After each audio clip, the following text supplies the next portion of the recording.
क्या Omicron stock market की rally को रोक देगा? ये क्वेश्चन आप लोगों के दिमाग में अभी बहुत ज्यादा आ रहा होगा, बिकॉज जो केसेस बढ़े हैं in last 7-8 days, from 9,000 cases per day in India to 33-34,000 cases per day in India, तो डेफिनेटली एक क्वेश्चन तो आपके दिमाग में आ सकता है।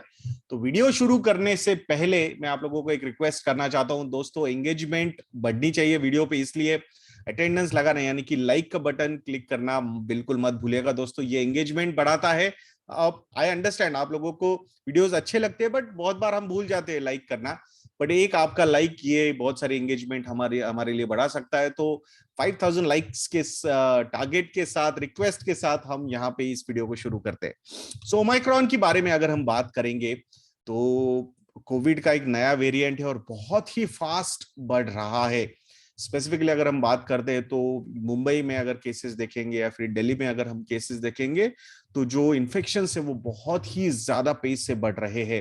मतलब अगर मुंबई की बात करता हूं मैं, so from 500-600 cases to 8,000 cases in 7 days, I think ये बहुत बड़ी जंप है। And specifically city like Mumbai, जहां पे अगर ओवरऑल कंट्रीब्यूशन की हम बात करते हैं तो मोर देन 15-20% टैक्स का कंट्रीब्यूशन मुंबई की तरफ से आता है, या फिर मोर देन दैट अगर हम बात करेंगे ओवरऑल महाराष्ट्र की बात करते हैं तो अराउंड 38% डायरेक्ट टैक्स का कलेक्शन महाराष्ट्र से होता है।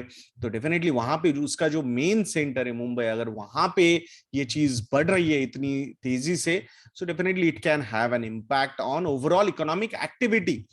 बट अभी हमें ये देखना है कि ये जो कोविड का नया वेरिएंट है, कोरोना का जो नया वेरिएंट है, तो ये एक नॉन डेविल है। अब नॉन डेविल में क्यों बोल रहा हूं? बिकॉज जो केसेस बढ़े हैं डेवलप मार्केट्स की, अगर हम बात करते हैं specifically United states of America की बात करेंगे या फिर यूरोपियन यूनियन या फिर यूनाइटेड किंगडम की अगर हम बात करेंगे, तो बहुत ही तेजी से ये केसेस वहां पे बढ़े हैं। लास्ट टाइम का जो वेव था, उसका पीक था, उसके कंपैरिजन में 2 टाइम्स 3 टाइम्स तक ये केसेस अभी नजर आ रहे हैं और अभी तक ये पीक नहीं हुआ है, ऐसा प्रेडिक्शन है। हो सकता है यूएस में तो 1 million 2 million cases per day भी हो सकते हैं। तो डेफिनेटली ये नंबर बहुत बड़ा है, कि हाँ ये नंबर बहुत बड़ा है। बट नाउ हमें ये देखना है कि सिर्फ इन्फेक्शंस नहीं देखने, हमें डेथ्स के अगर नंबर्स हम देखते हैं, so that particular number is still at 10% 15% of the last waves peak. So that's a big positive अगर हम यहां से देखते हैं तो। और ऐसा माना जा रहा है कि Omicron could be the natural vaccine, जो एक हर्ड इम्यूनिटी यहाँ पे वो क्रिएट कर सकता है। इनफेक्ट सबको करेगा, बट हर्ड इम्यूनिटी वहां पे क्रिएट हो सकती है। Hospitalisations are very less. So let's see India में जो केसेस बढ़ रहे हैं वहां पे इसका इंपैक्ट कितना होता है और कितने हॉस्पिटलाइजेशन, कितने हॉस्पिटल्स में कितने ऑक्सीजन के बेड्स की जरूरत पड़ती है, आईसीयूज की जरूरत पड़ती है। तो ये सारी चीजें हमें देखनी होगी। And that's why non devil मैं इसलिए बोल रहा हूं क्योंकि एक ही रीजन के लिए मार्केट दो बार नहीं गिरेगा या फिर क्रैश नहीं होगा। और ऑलरेडी इंडियन मार्केट्स ने एक करेक्शन देख लिया है। From 18,600 level we went down to 17,000 के लेवल्स, या फिर उसके भी नीचे हम गए थे। तो ऑलमोस्ट 10% तक का करेक्शन मार्केट ने यहाँ पे ऑलरेडी देख लिया है। तो उससे ज्यादा ये करेक्शन होगा क्या, ये बहुत ज्यादा डाउटफुल लगता है। और इसीलिए कि रिटेल इन्वेस्टर ने यहाँ पे टिपिकल ट्रेडिंग में अटकना नहीं है कि भाई निकाल दिया, ऊपर निकाल दिया, फिर नीचे जाएगा तो मैं बाय कर लूंगा। नॉर्मली ऐसी चीजें होती नहीं है। एंड दैट्स व्हाई जो डिसिप्लिन हम फॉलो कर रहे हैं, उस डिसिप्लिन को हमें फॉलो करते रहना होगा। वी विल हैव टू सी कि इकोनॉमिक एक्टिविटी में कितनी बाधाएं आ सकती है। क्या सही में बहुत सारे रेस्ट्रिक्शंस गवर्नमेंट्स इंपोज कर सकते हैं क्या? I seriously doubt there are going to be serious lockdowns, but restrictions could be there, which can have an impact of 5-10% 15% on the overall economic activity.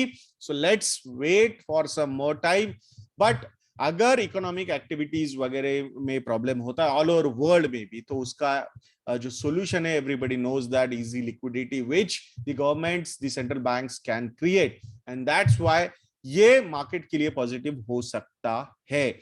और इसीलिए अगर हमने भले ही यूएस में या फिर यूके में नंबर ऑफ केसेस बहुत ज्यादा नजर आ रहे हैं हमें, बट स्टिल अगर मार्केट्स के बारे में बात करेंगे, कल आप लोगों ने देखा होगा यूएस के markets again all time high पे है। नेस्डैक की अगर हम बात करते हैं या फिर एप्पल जैसी कंपनी की हम बात करते हैं, तो $3 ट्रिलियन का मार्केट कैपिटलाइजेशन एप्पल ने यहाँ पे क्रॉस कर दिया है।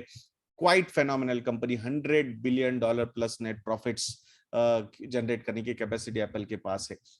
सो ओवरऑल मुझे ऐसा लगता है कि impact will be there on the activity, but serious impact on stock markets I still feel is not going to be there, and that's why I think follow your disciplines। हम जो हमेशा बात करते हैं कि अपने जो पोर्टफोलियोज आपने डेवलप किए हुए हैं, SIPs आपने लगाए हुए हैं, just continue doing that, do not try to time the market, just follow the discipline, you will achieve your financial goals। हाँ, कहाँ पे इन्वेस्ट करना है, कौन से स्टॉक्स में, कौन से म्यूचुअल फंड्स में, ये अगर आपको जानकारी चाहिए तो investednet.in को विजिट कीजिए, YADNYA ये प्रोमो कोड यूज कीजिए and get 30% plus discounts on our research products. मैं आशा करूंगा आप investednet.in को जरूर विजिट करेंगे। तो ऐसे भी वीडियोस के लिए चैनल पे बने रहिए, वीडियो को लाइक करना 5000 लाइक्स का अपना रिक्वेस्ट है आप लोगों को, तो वो बिल्कुल मत भूलिएगा दोस्तों। वीडियो को शेयर करना और चैनल को सब्सक्राइब करना मत भूलना। नेक्स्ट वीडियो में मिलते हैं। जय हिंद।